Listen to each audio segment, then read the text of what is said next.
নমস্কার বন্ধুরা, আমি প্রতিমা। আপনারা দেখছেন পিআর ভিলেজ কিচেন। আবার চলে আসলাম মজার একটা রেসিপি নিয়ে। আজকে করব কুমড়ো দিয়ে বড়া। দেখুন, এই কুমড়োগুলো টুকরো টুকরো করে কেটে নিয়েছি, আর এর মধ্যে একটু লবণ দিয়ে মেখে রেখে দিচ্ছি।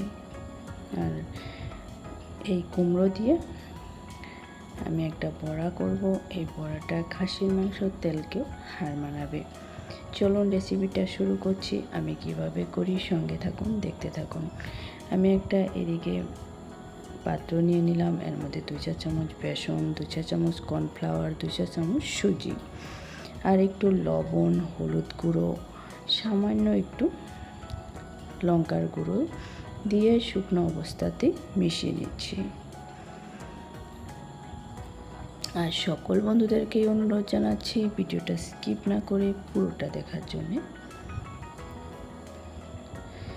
এর মধ্যে আমি অল্প জল দিয়ে একটা ব্যাটার তৈরি করে নেব। ব্যাটারটা আমি বেশি ঘনও করব না, আবার পাতলাও করব না।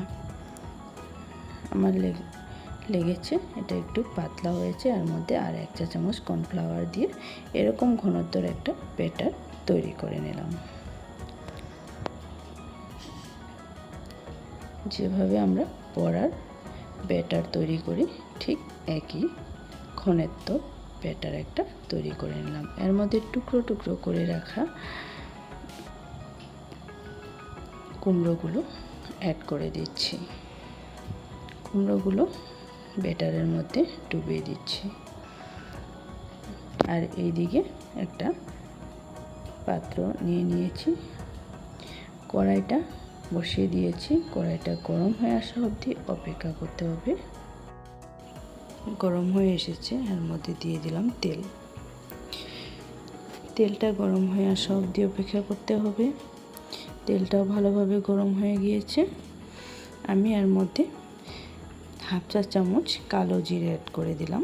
এটাকে মিশিয়ে নিলাম। কালো জিরেটা দেওয়ার জন্য এর ফ্লেভারটা দারুণ লাগবে, তাই আমি কালো জিরেটা অ্যাড করে দিলাম।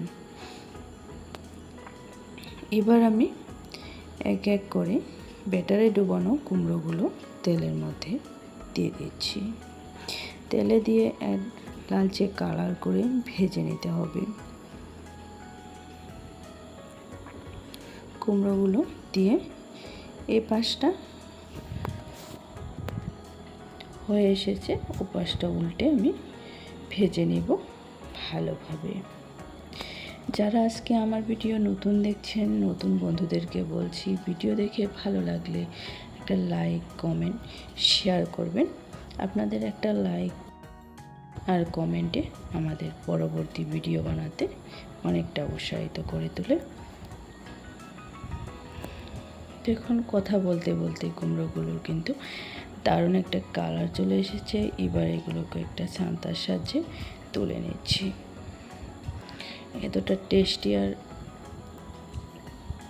খেতে কিন্তু দারুণ লাগে। সন্ধ্যার চার সঙ্গে আড্ডাটা কিন্তু জমে যাবে। অবশ্যই একবার এই কুমড়ো দিয়ে দারুণ স্বাদের রেসিপি ট্রাই করুন। আশা করছি আমার সঙ্গে থাকা সকল বন্ধুদেরই খুব ভালো লাগবে। বাকিগুলোও ঠিক একই প্রসেসে ভেজে নেব। এতটা সময় ধরে আমার সঙ্গে থাকা সকল বন্ধুদেরকে অনেক অনেক ভালোবাসা ও ধন্যবাদ। এবার কথা বলতে বলতে বাকিগুলো ভাজা হয়ে গিয়েছে, তুলে নিলাম। সকলকে ধন্যবাদ জানাই আজকের ভিডিও এখানে শেষ করলাম।